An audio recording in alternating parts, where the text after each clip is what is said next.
Naquele tempo, os fariseus e alguns mestres da lei vieram de Jerusalém e se reuniram em torno de Jesus. Eles viam que alguns dos seus discípulos comiam o pão com as mãos impuras, isto é, sem tê-las lavado. Com efeito, os fariseus e todos os judeus só comem depois de lavar bem as mãos, seguindo a tradição recebida dos antigos. Ao voltar da praça, eles não comem sem tomar banho e seguem muitos outros costumes que receberam por tradição: a maneira certa de lavar os copos, jarras e vasilhas de cobre. Os fariseus e os mestres da lei perguntaram então a Jesus: por que os teus discípulos não seguem a tradição dos antigos, mas comem o pão sem lavar as mãos? Jesus respondeu: este povo me honra com os lábios, mas seu coração está longe de mim. De nada adianta o culto que me prestam, pois as doutrinas que ensinam são preceitos humanos. Vós abandonais o mandamento de Deus para seguir a tradição dos homens. Em seguida, Jesus chamou a multidão para perto de si e disse: escutai todos e compreendei. O que torna impuro o homem não é o que sai do seu interior, pois é de dentro do coração humano que saem as más intenções, imoralidades, roubos, assassínios, adultérios, ambições desmedidas, maldades, fraudes, devassidão, inveja, calúnia, orgulho, falta de juízo. Todas estas coisas, mas saem de dentro, e são elas que tornam impuro o homem. Palavra da salvação. Glória a vós, Senhor.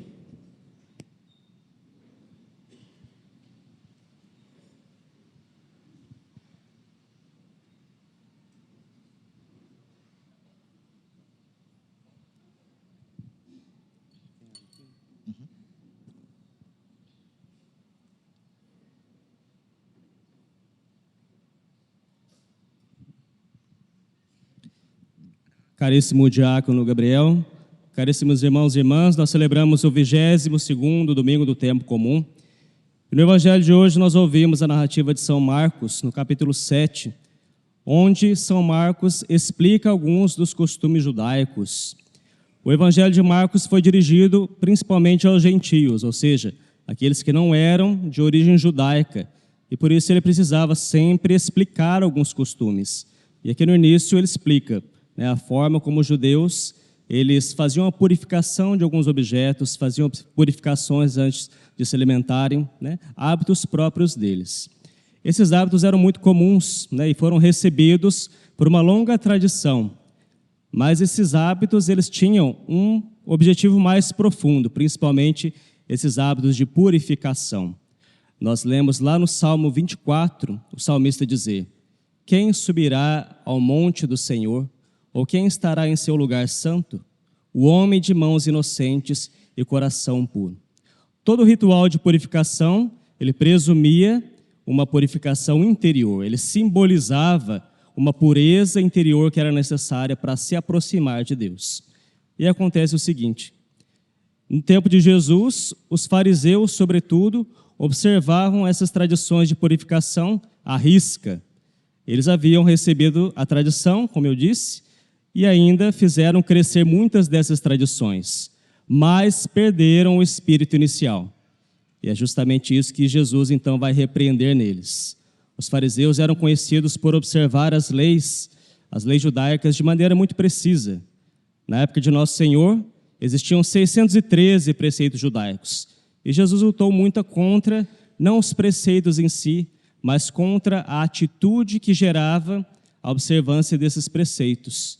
E aí Nosso Senhor vai exortar eles, dizendo que eles haviam perdido a tradição de Deus e seguiam as tradições humanas. Isso é um erro muito grave que aconteceu com os judeus e pode acontecer conosco também.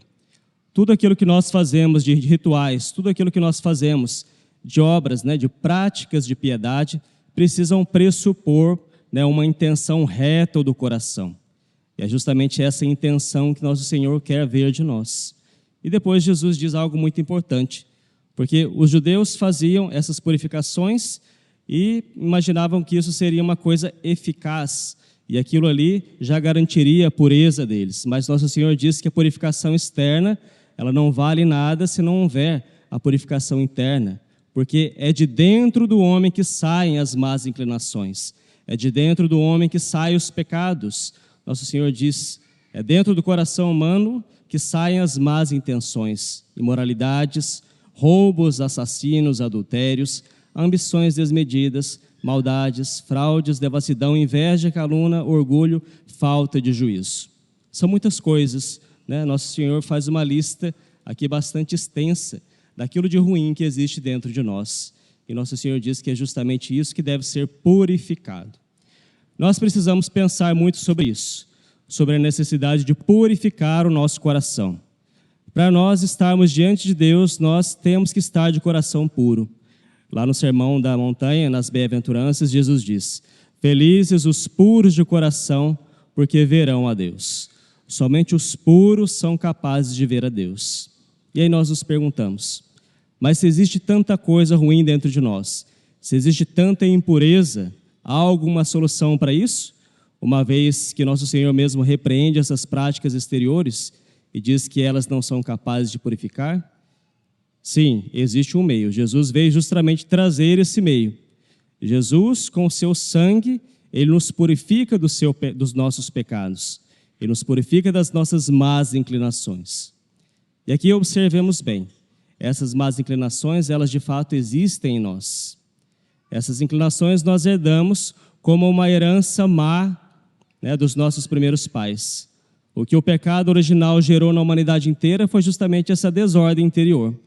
Então nós não podemos nos enganar, achar que nós somos puros. Houve uma época da história, principalmente na filosofia, que um filósofo russo, Jacques Rousseau, ele dizia que o homem nasce bom e é a sociedade que o corrompe.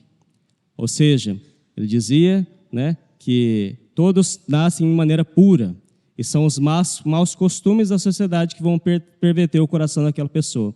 Que na verdade é uma contradição, porque quando é que começou essa perversão? E ele falava do mito do bom selvagem, que todos nascem puros de coração. E isso é uma falsidade. De acordo com o ensino da Igreja Católica, todos nós nascemos, sim, com o coração pervertido. Essa herança do pecado original. Aquelas inclinações más que nós vemos, que depois a Igreja nomeou como os pecados capitais, estão dentro de nós. Os antigos padres da Igreja chamavam os pecados capitais de doenças espirituais. E o que são essas doenças, esses pecados capitais? São justamente essas más inclinações que Jesus disse. Todos nós temos uma inclinação para a gula, todos nós temos uma inclinação para a luxúria, para a avareza, para a inveja, para a gula, para a ira, para a preguiça e para a soberba.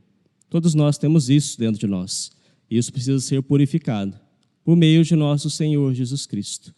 E graças a Deus nós temos então os meios para essa purificação. Nós temos os sacramentos, nós temos aquilo que é a graça de Deus que faz essa purificação interior das nossas almas. Jesus, quando ele subiu aos céus, ele deixou a igreja. E na igreja ele instituiu os seus sacramentos. Por quê? O que são os sacramentos? São como que forças que saem do corpo de Jesus. Se nós olharmos lá no Catecismo da Igreja Católica, logo na segunda parte, no início da segunda parte, que fala sobre a liturgia e os sacramentos, nós temos um ícone antigo, na verdade não é nem um ícone, uma gravura antiga das catacumbas lá em Roma, em que é denotada aquela passagem de Jesus que cura a hemorroíça. Então, aquela mulher que sofria o fluxo de sangue, ao tocar em Jesus com fé, é curada. E Jesus sente que do corpo dele saiu uma força. Os sacramentos são essas forças que saem do corpo de Jesus. E o corpo místico de Jesus é a igreja. Então, os sacramentos são justamente esses instrumentos que servem para a nossa purificação. e precisamos utilizá-los bem, né? O batismo é a porta de entrada. O batismo, então, gera em nós vários efeitos. Primeiro, a filiação divina, mas o batismo também perdoa os nossos pecados e também as consequências do pecado. Então, aquele que é batizado, né, de maneira muito especial no momento do batismo, tem em si extirpado esses males, né? É claro que a tendência ainda fica, mas a culpa, né, desses males com os quais nós nascemos é perdoada com o batismo. Mas o problema é que depois a pessoa precisa ser evangelizada e precisa lutar pelo caminho de conversão. E muitas vezes ela acaba caindo de novo no pecado. E aí Jesus institui aquele grandíssimo sacramento da penitência, da confissão, né? Graças a Deus aqui, na nossa paróquia, nós temos sempre padres confessando.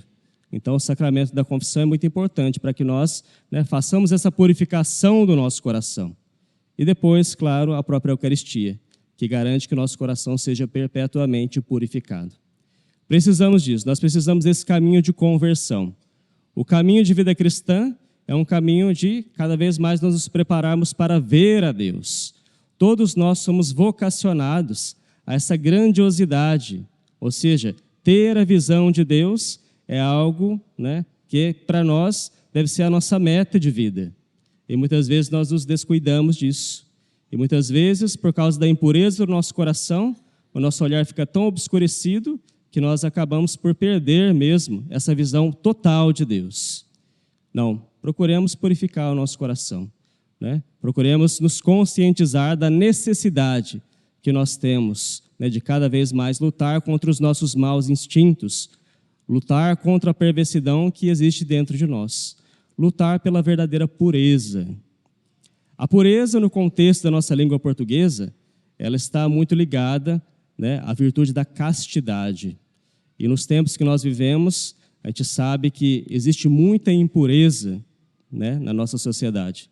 E essa impureza que gira em torno da sociedade acaba afetando o nosso próprio coração. Nós vivemos num tempo impuro, infelizmente. Mas como cristãos, nós precisamos aprender a lutar contra isso. Nós precisamos viver a virtude da pureza, a virtude da castidade.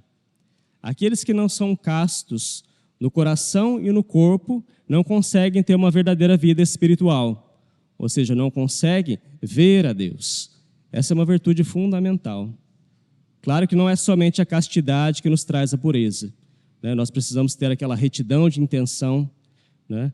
Aquelas, né, pequenas coisas escondidas no nosso coração, as pequenas invejas, os pequenos rancores, os ressentimentos, tudo isso também precisa ser purificado. Mas a virtude da castidade ajuda muito, inclusive, a nós purificarmos essas outras coisas dentro de nós. Por isso precisamos nos esforçar. Esforçar por fazer com que os nossos pensamentos e a nossa imaginação seja purificada, né? Não existe nada nos nossos atos que aconteça sem antes ter passado pela nossa imaginação. Se nós temos uma imaginação impura, seja na área da castidade, seja na área, né, da nossa vida afetiva, sentimental, né, os nossos atos também serão impuros na área da castidade, na área, né, dos nossos relacionamentos. Por isso nós precisamos, com confiança, com sinceridade e, né, com muita determinação, colocar isso diante de Deus e suplicar que Ele purifique o nosso interior, purifique a nossa imaginação. É claro que para isso nós precisamos também nos esforçar de fugir das ocasiões que estão gerando essa impureza em nós. Com relação à castidade, hoje é muito difícil, né? Se nós andamos pelas ruas, a gente vê que, né, nós estamos inundados de impureza. Então, quem quer sair imune da impureza, né, saindo pelas ruas, indo em qualquer ambiente, ou mesmo, né, transitando ali no mundo virtual, né, precisa ter uma força muito grande. Como nós não temos essa força, como somos fracos, então nós precisamos ao máximo evitar essas situações, evitar os olhares imodestos, evitar, né, fixar a nossa imaginação naquilo que vai torná-la, de certa maneira, muito impura. Precisamos realmente pedir a Deus, né, a graça de nos livrar disso. O nosso anjo da guarda nos ajuda muito, né, nessa árdua tarefa. Todos nós temos um anjo que nos protege, desde o momento do nosso nascimento até a nossa morte. E qual é a função do santo anjo da guarda? Não é somente nos guardar, né, dos perigos externos. Isso ele faz com toda certeza, né? Nós não percebemos, mas muitos dos perigos que nós somos preservados, isso é, né, em vista do trabalho do nosso santo anjo da guarda. Mas ele nos ajuda também no nosso caminho de conversão, e ajuda muito, né? Se nós invocarmos todos os dias, desde o amanhecer, o nosso anjo da guarda, pedindo que ele guarde sobretudo o nosso olhar, que ele guarde os nossos pensamentos, que ele guarde os nossos sentimentos, aos poucos nós vamos conseguir nos purificar mais e mais, e seremos mais agradáveis a Deus. Utilizemos então, né, esse dom que Deus nos deu, né, um grande santo anjo, né, que está ao nosso lado o tempo todo.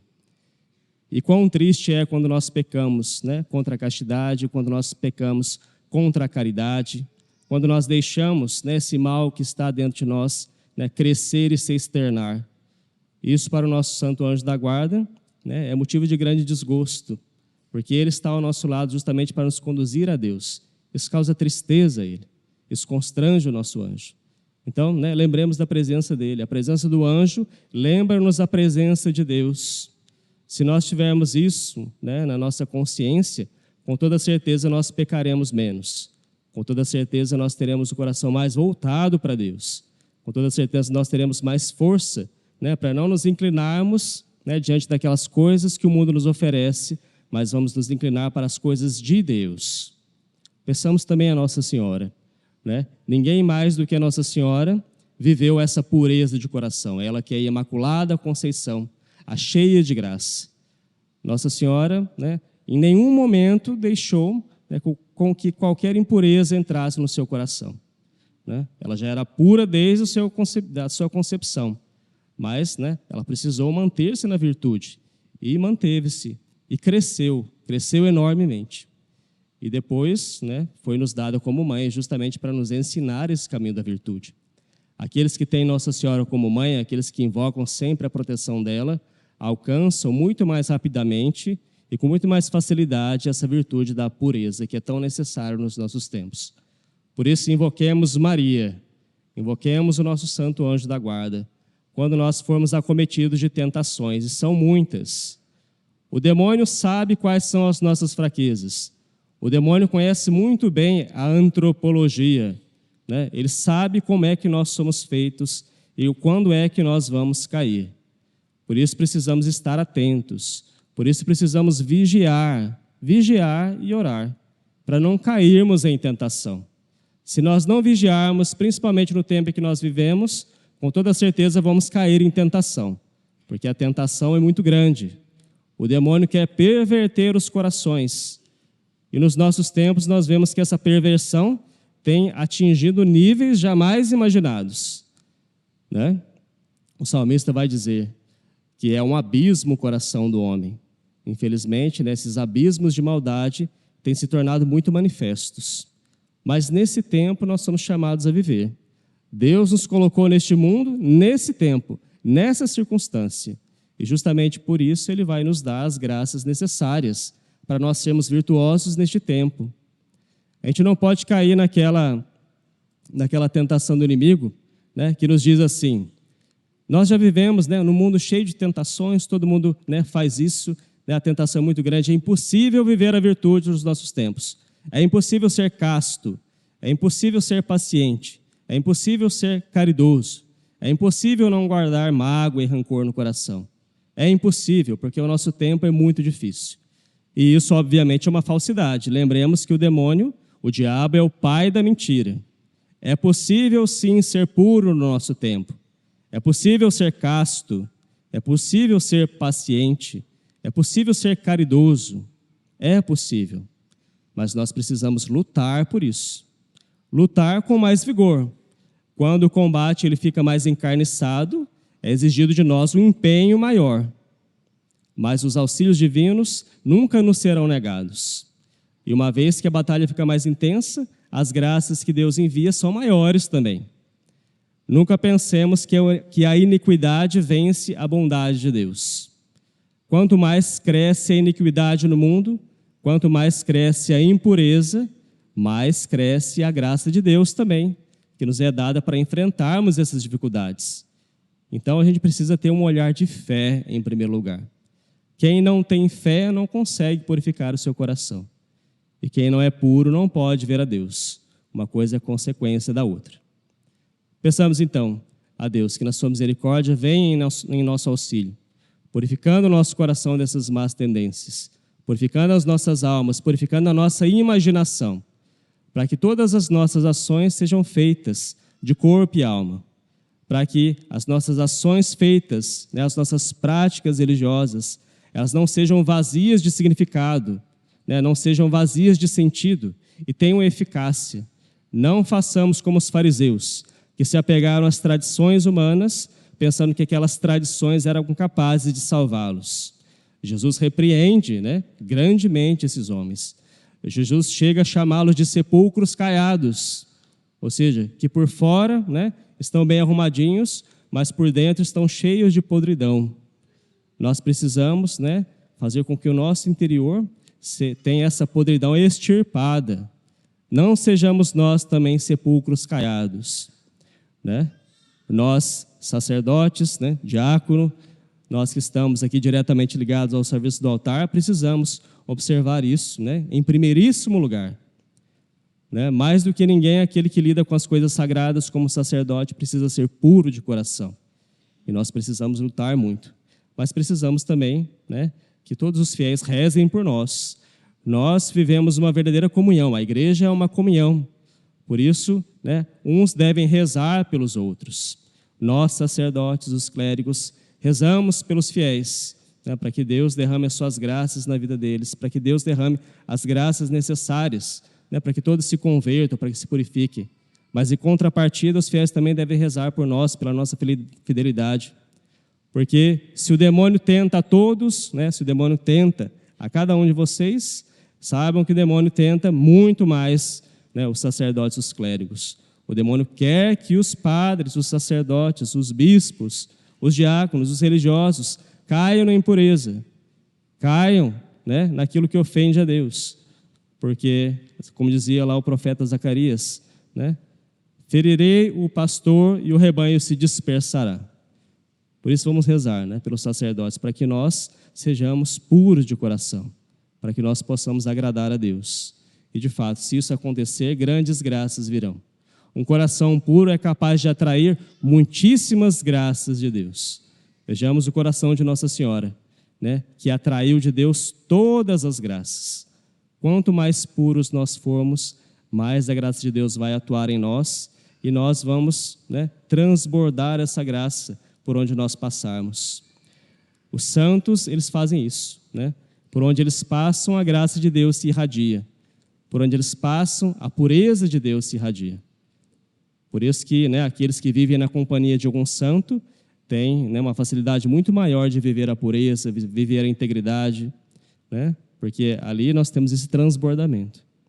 Mas, no nosso tempo, temos que lutar, mesmo que nós, infelizmente, não sejamos santos como Deus quer, mas nós temos os meios necessários para chegar lá. Deus quer que sejamos verdadeiramente santos e puros de coração. Essa virtude não é para alguns poucos eleitos, essa virtude é para todos. Então, que nós possamos chegar lá com a ajuda do bom Deus. Que a Virgem Maria, a Virgem Imaculada, nos proteja, nos conduza a essa pureza e que também o nosso santo anjo da guarda nos defenda dos ataques do inimigo, conduzindo-nos cada vez mais para essa visão de Deus, que requer de nós essa pureza do nosso coração. Louvado seja o nosso Senhor Jesus Cristo.